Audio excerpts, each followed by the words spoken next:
And Mahesh, secretly you must be happy, right? I mean, nobody likes to see a corrective market, but fund managers have been praying and they've been crying for a correction. Today the correction has kicked in. Yeah, I think it's just a part and parcel of the normal corrections which we see when the markets have really rallied quite a bit.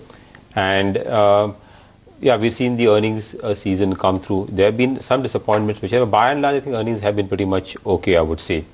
It's some concerns on the global front, okay, which we've seen some volatility again back coming in the commodity side. And as a result, we are seeing minor correction. I think nothing to worry about, we would say. But yeah, some of the stocks, if they are coming down to levels, good levels, I think it's good to deploy cash in a correction rather than when chasing stocks when the stocks prices are going up.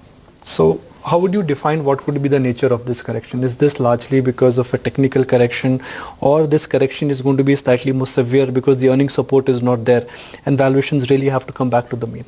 So earnings support has, for the last few quarters has not been there. So I don't think that's going to be the only reason. In fact, if at all, earnings outlook will look a bit better getting into FY18 than what we have seen in FY17. So I don't think that's going to be the main reason for a sharp correction. To large extent, I think it's been driven by the global factors. I think that's what is driving the market correction, not only India, but also in some of the markets in the last week or so. And I think that would be the key driver for market correction. We have seen the FI flows also have been a bit negative in the last couple of weeks. So I don't see a large correction, yeah, but another always a 5-7% correction is something which you should always factor in at any point in time, and that's what probably could set in. Also, we have GST now rolling out on 1st of July. Yeah. Looks like it's likely to happen that point in time. And a lot of companies will go in for some kind of a correction, inventory correction. So this quarter would also be a bit weak, which is expected, nothing in line. So I think it will require another quarter before we could see some pickup back, a momentum coming back in the market on the back of better earnings. So do you think, Mahesh, we've already seen one downward adjustment in the earnings profile for FY18. I think now the consensus has come down about 200 basis points or so.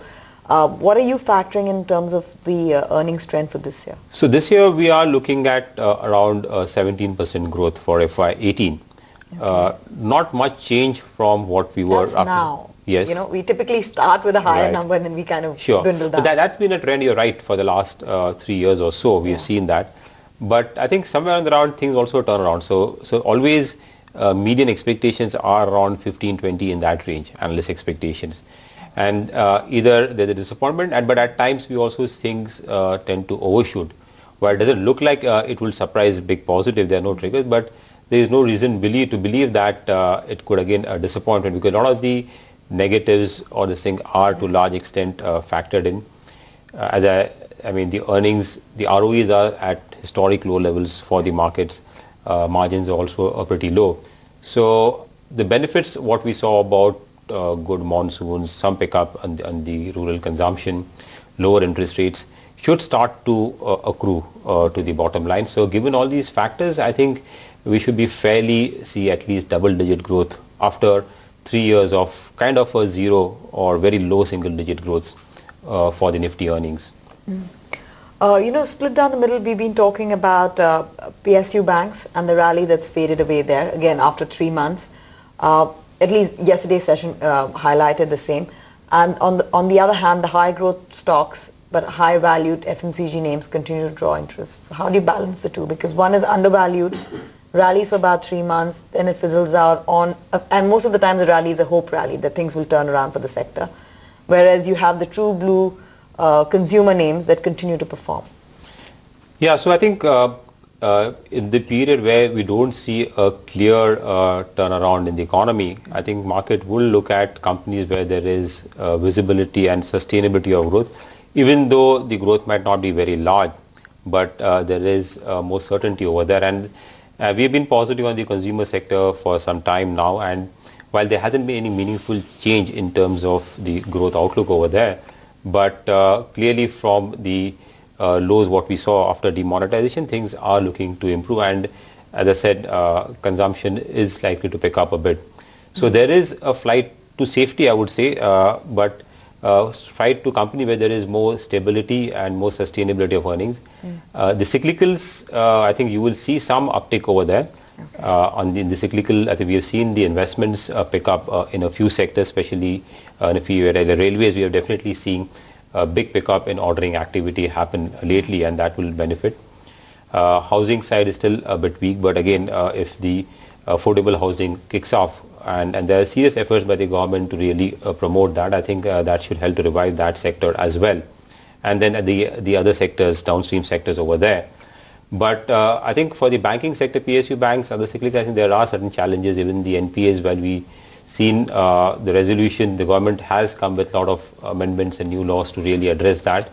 I think the P&L impact on the balance sheet because of higher provisioning and because of write-offs they will take will continue. So I think that will take some more time to recover despite the whatever relatively lower valuations in that sector. Is it true that mutual funds are sitting on record cash levels? I don't think so. I don't think so, because we've seen record cash levels. I think the last time I remember was in the 2008 crisis when the cash levels were really high, around 20% levels. I think at this point in time, the average cash levels would be somewhere around 5% or so, which is slightly higher, but nowhere near those levels. Why is pharma getting smoked? So pharma has been, we've seen a derating in the pharma now for almost a year now. And initially it was about the US FDA issues, okay, where a lot of companies had warning letters. But then I think the concern is moved towards pricing pressures in the US. We've seen some talks about higher aggressive competitive pricing over there. So generic prices have come down, and that is slightly impacting in terms of the outlook in terms of what margins, okay, for, though we haven't seen that impact. I mean, yesterday there were numbers of Taro and which show some weakness over there, but I think there is some fear that they could see pricing pressure. But I think companies, if they are able to come out with a new product with a healthy product pipeline, should be able to mitigate that, and we don't see any major reason to be concerned over there. On the domestic side, there have been talks about on the generic side, branded generics, especially government asking doctors to prescribe the generic name rather than the branded name. So that is some fear about loss of the pricing power, okay, for some of these branded generics. So I think there is some pressures on domestic as well as on the foreign front, which has impacted the sector by and large. One has to wait and see how these things really pan out. Valuations have corrected, so some of the stocks are looking pretty attractive at these levels. So yeah, I'd say the wait and watch could be a good contra trade at this point in time. No, I think maybe Nikun's point was also about why isn't anybody bottom fishing in pharma just as yet? You know, the US FDA issue, like you said, has been an overhang for about a year and a half, and the relationship is improving. On the pricing side, you know, the US still needs the API supplies from Indian pharma companies. There might be some pricing pressures, but that could be, you know, mitigated by increasing market share there. So there's that opportunity set that's still available to Indian pharma companies. This is as bad as it gets for pharma. Right. So why aren't you buying? So I think, see, again, wherever there is still no clarity and uncertainty on some of these issues, people don't want to go in and do bottom fishing over there, because if at all some of these things really pan out, I think the earnings impact could be much severe. So we don't know where the earnings are. You do bottom fishing at least when you are fairly certain that this is the earnings bottom for the stock.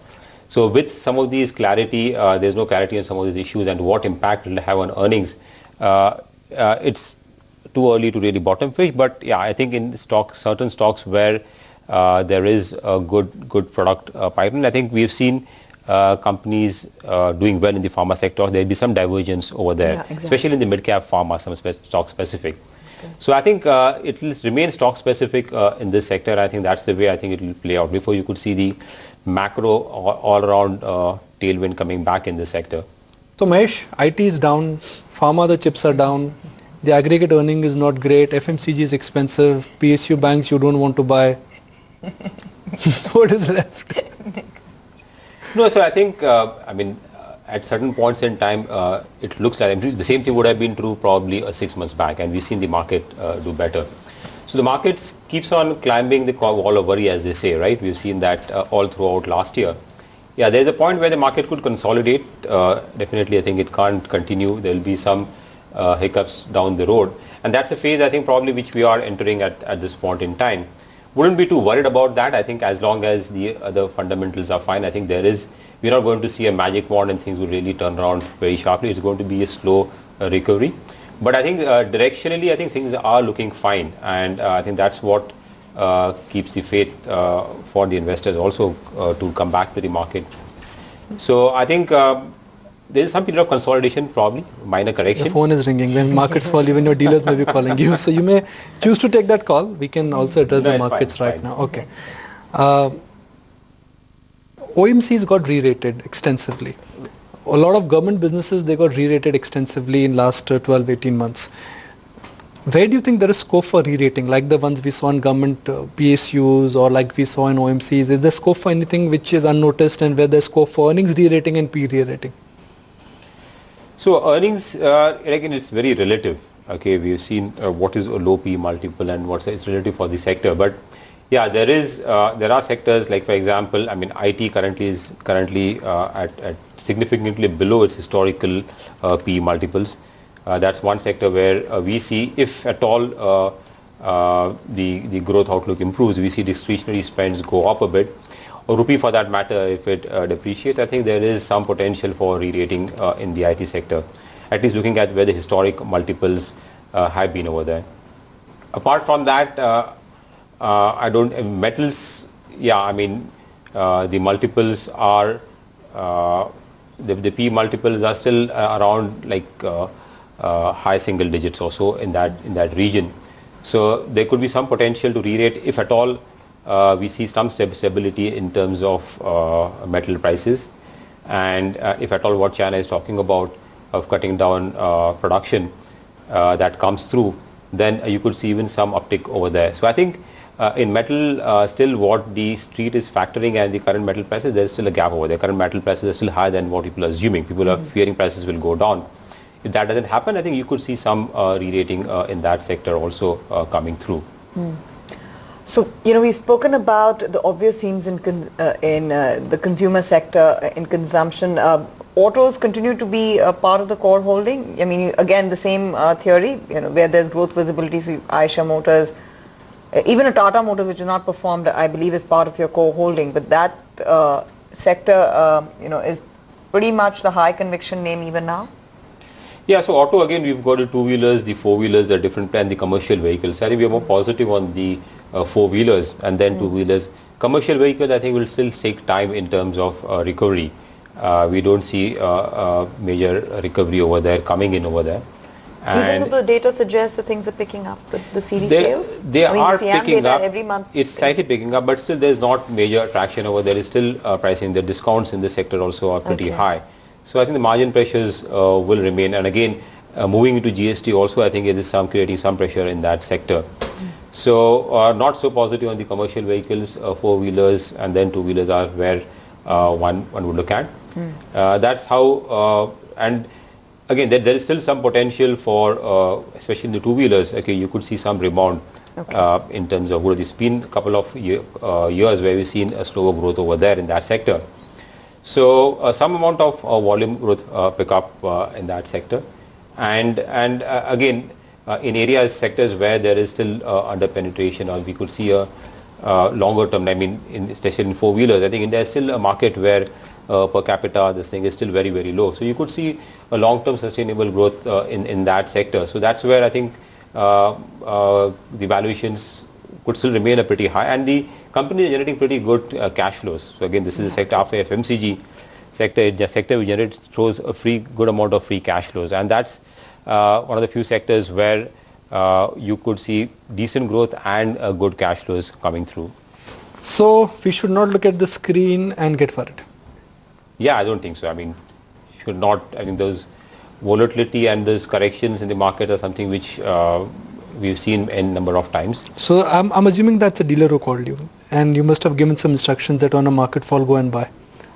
So I think every fall or any stock price, which goods prices when they correct, I think it's a good time to really go out and buy and build positions over there.